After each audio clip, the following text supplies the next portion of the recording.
Section 7. When accused lawfully arrested without warrant, when a person is lawfully arrested without a warrant involving an offense which requires a preliminary investigation, the complaint or information may be filed by a prosecutor without need of such investigation, provided an inquest has been conducted in the accordance with existing rule. In the absence or unavailability of an inquest prosecutor, the complaint may be filed by the offended party or a piece of officer directly with the proper count on the basis of the affidavit of the offended party or arresting officer or person. Before the complaint or information is filed, the person arrested may ask for preliminary investigation in accordance with this rule, but he must sign a waiver of the provision of Article 125 of the Revised Penal Code as amended in the presence of his counsel. Notwithstanding the waiver, he may apply for bail, and investigation must be terminated within 15 days from his inception. After the filing of the complaint or information in the court without a preliminary investigation, the accused may, within 5 days from the time he learns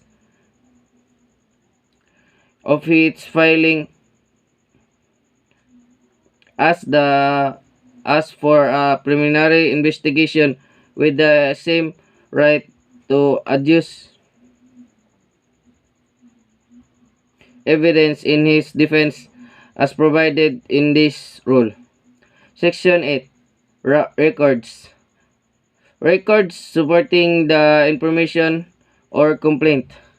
An information or complaint filed in court shall be supported by the affidavits and counter affidavits of the parties and their witnesses, together with the other supporting evidence and the resolution on the case.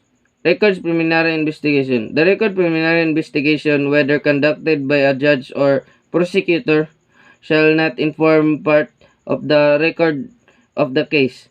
However, the court, on its own initiative or motion of any party, may order the production of the records of any of its parts when necessary in the resolution of the case, or any incident therein, or when it is to be introduced as an evidence in the case by requesting party. Section 9.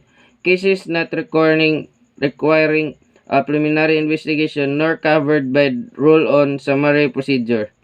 If filed with the prosecutor, if the complaint is filed directly with the prosecutor involving an offense punishable by imprison of less than 4 years, 2 months, and 1 day.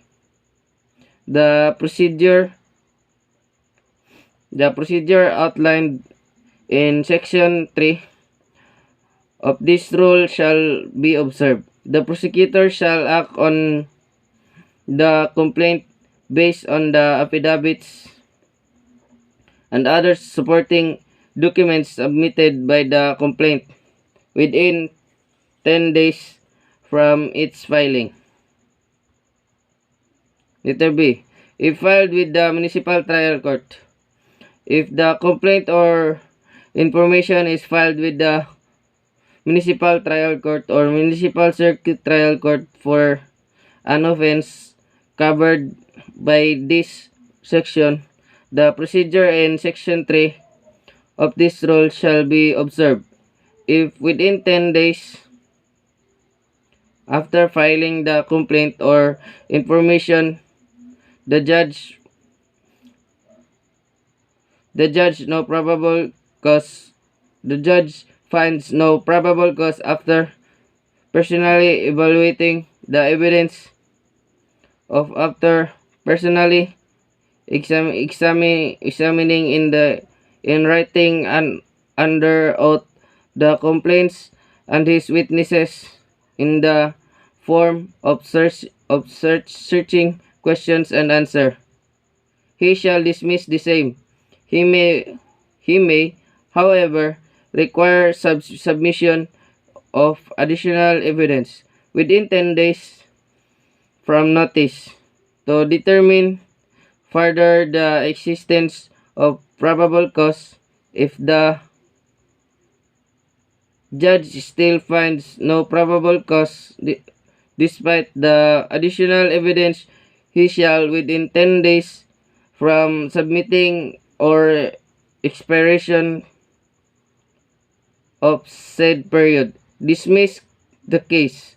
When he finds probable cause, he shall issue a warrant of arrest or commitment order if the accused had already been arrested and hold him for had already been arrested and hold him for trial. However, if the judge is satisfied that there is no necessity for placing the accused under custody, he may issue summons instead of warrant of arrest.